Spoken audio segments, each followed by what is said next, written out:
Hey, it's me, Destin. Welcome back to Smarter Every Day. Today we're in rural Tennessee for an actual artillery competition. And if you learn anything from this truck that's coming in behind me, this is pretty legit. There's dudes from all over the country that have actual cannons, and we're gonna learn about it today. I'm pretty sure this guy's gonna hit me. Anyway, I've got two high-speed cameras. We're gonna learn about cannons of all types. Let's get smarter every day. Okay, this is Matt Brothers, and this is your land, right? That's correct. And so those are your chickens over there? It is. What do they think about this? Well, they're hopefully won't get too alarmed, but they'll hopefully be all right. So the question is, how does this happen? Like, you own this land, and you just let people come from all over to shoot? Well, yes, about 10 years ago, a local roofer who has a cannon that lives around here he came and roofed my mother's house, saw the farm, saw the potential for being a wonderful place, secure, safe to have an activity like this. So he asked if we could do it, and I reluctantly said yes, we'll give it a try. I found out that they're very professional. They did a wonderful job organizing it, keeping everything safe, and just had a wonderful time, and we've done it ever since. That's awesome. So have you ever been scared about anything happening on your land or anything like that? No, I've been very comfortable. Again, the first year I was a little skeptical because I had no clue what they were doing, but once they showed me what they were capable of and how they were able to manage it, no problem. That's awesome. Well, thank you for doing this with your land. I appreciate it. You bet, Dustin. That's awesome. The interesting thing about this shoot is there's two high-speed cameras. The V2511 that I normally use, ultra high speed,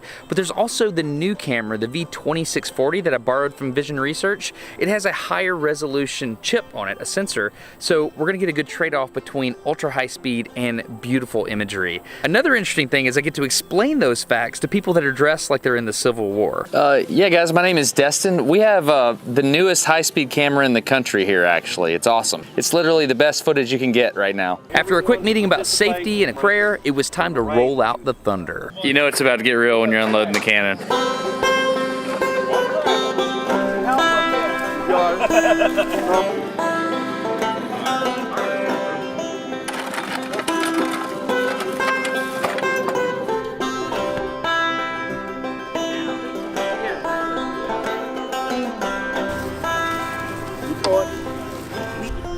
Okay, here we go. This is awesome. Are you ready? 3, 2, 1, fire! I saw those. This is nuts. I mean, this is stupid nuts. Oh, almost hit the blue drum. Hey, that's pretty close. Like all these old graybeard dudes. You got the young guys doing the work. Got some high speed. It's pretty rad. Whoa. Look at all the unburned powder.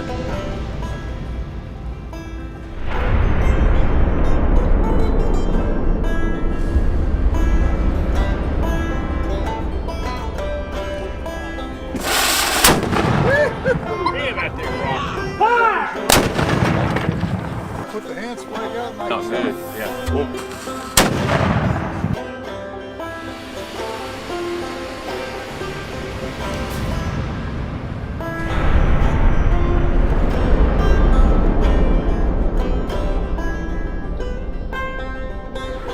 Right there. Oh wow.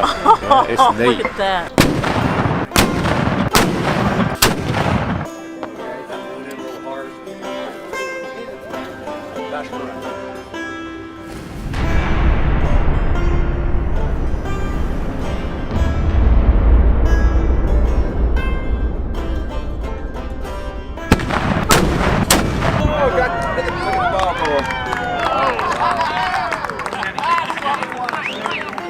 So cool. 3-second interval! On my command! Fire! 2, 3, fire! 1, 2, 3, fire! 1, 2, 3, fire! I should have got over there.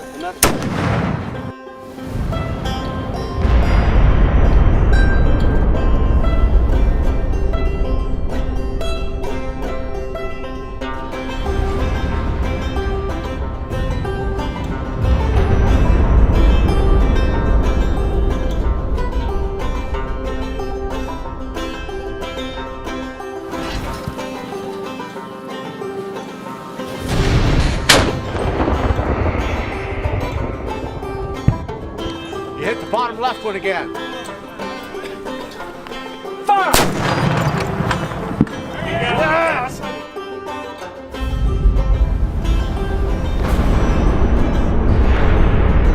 Gun number 7, prepare to fire! Fire! Keep going! Whoa! Oh wow, I'm glad we were clear. I'm really glad we were cleared back because that went a long ways. That's like 20 feet. Gun number 4, fire! These videos are amazing to me. There's a lot of mechanics going on that my brain really likes to hone in on. There's two things in particular I want to focus on with you. Number one, the gun carriage itself. That's the wooden structure, the wheels and all that stuff around the gun. These are reproductions made by the Amish. But the people that originally designed these, I have to believe that they would love to watch slow motion of that gun carriage absorbing the recoil of the cannon itself. I mean, here we are in the modern world, we get to watch it just for fun, but back in the day, think about what the person that designed that would be thinking about as they watched this in slow motion.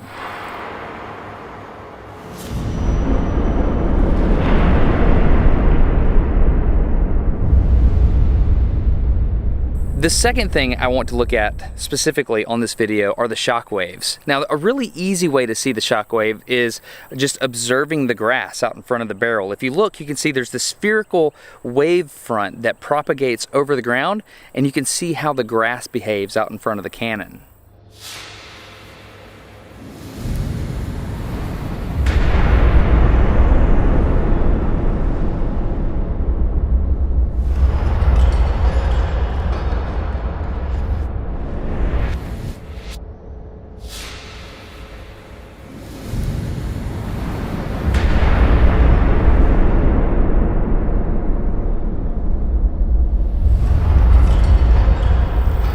Another way to look at shock waves is something called fast frame differencing. What you do is you take one layer of video and put another layer of video on top of it and then offset it by a frame or two.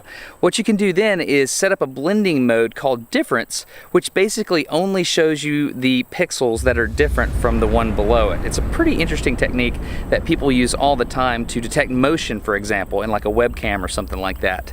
Anyway, if you use this fast frame differencing algorithm technique, whatever you want to call it, in this particular case, you can see the reflected shock wave bounce up off the ground. And what's neat to me is that that reflected shock wave doesn't exactly look spherical. You have to look very close. There's not a lot of pixels here showing you what's going on, but it almost looks like that reflected shock wave is an ellipse because it's kind of being influenced by all that expanding gas coming out of the cannon. So I was trying to work up the nerve to see if they would let me fire one myself, and then I saw this one and I was like, that's me. I have to ask. There it is. Here we go, Stan. 3, 2, 1. That was awesome. It's not as hard of a pull as I thought it would be. No, that's why everybody does this, and they usually wind up popping it out. So you just rotate. That's all you need to do. Just twist it. That's awesome. Thank you for letting me do that.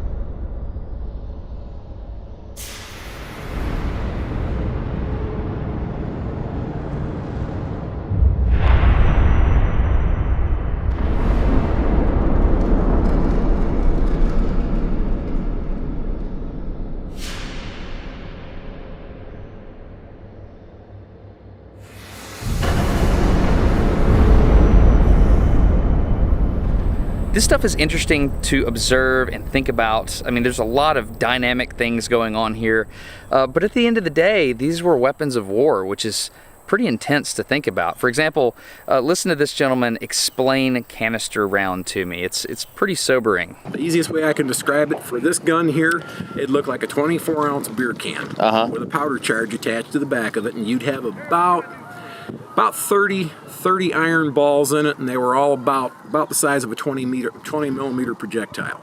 Now the reason they used iron and not lead is because lead flattens out when it hits something solid like a breast Right. plate or a spine or a hip. Right. Iron goes right through you, right through the man standing behind you in the rear rank, hits the ground 20 yards behind you, skips up and goes through the next wave coming Gotcha. behind you. Gotcha. It was not uncommon. So it could go against formations. It was not uncommon that one round of canister could take out 40 guys with one shot.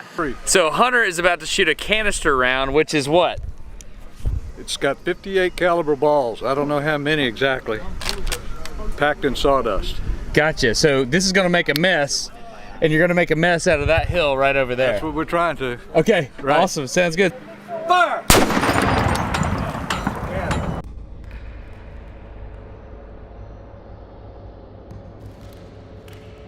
Canister rounds are not a joke. That is some serious stuff. What is funny though, is every time I caught a Civil War soldier using their cell phone, which I'll show you right after I eat. Yeah, that was as rad as it looks. Okay, so that was the first video on Civil War cannons. I want to do one on how to ignite them, that pull string, how that thing works, and also there's a special one called a Whitworth. I want to talk about that, but I want to say thanks to the sponsor for this video, which is HelloFresh. Tonight is peppercorn steak night, which was my request. HelloFresh is a really cool service. They will send food directly to your house with a full-on recipe for how to make everything and the perfect amount of ingredients that you need.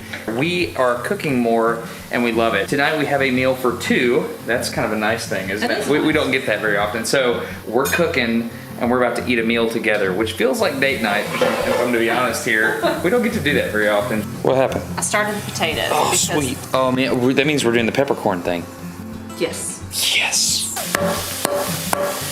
They send food directly to your house with perfect pre-measured ingredients, things you would never think to purchase, like truffle oil, like special mushrooms and stuff. It's really cool. You get to figure out how to cook this stuff by reading this cool recipe card. It's a step-by-step instruction. It's almost like replicating somebody's experiment in a lab. It's pretty simple stuff. The sauces are what really amaze me because I don't really know how to make them, but if you follow the recipe, you end up making a fancy sauce. It's really good. Anyway, to get a discount on HelloFresh and help Smarter every day, go to HelloFresh.com, use the promo code SMARTER60. That's 60 bucks off your first 3 meals. That's 20 bucks off the first 3 meals there for a total of 60 bucks. That helps Smarter every day. You get tasty meals and you learn how to cook.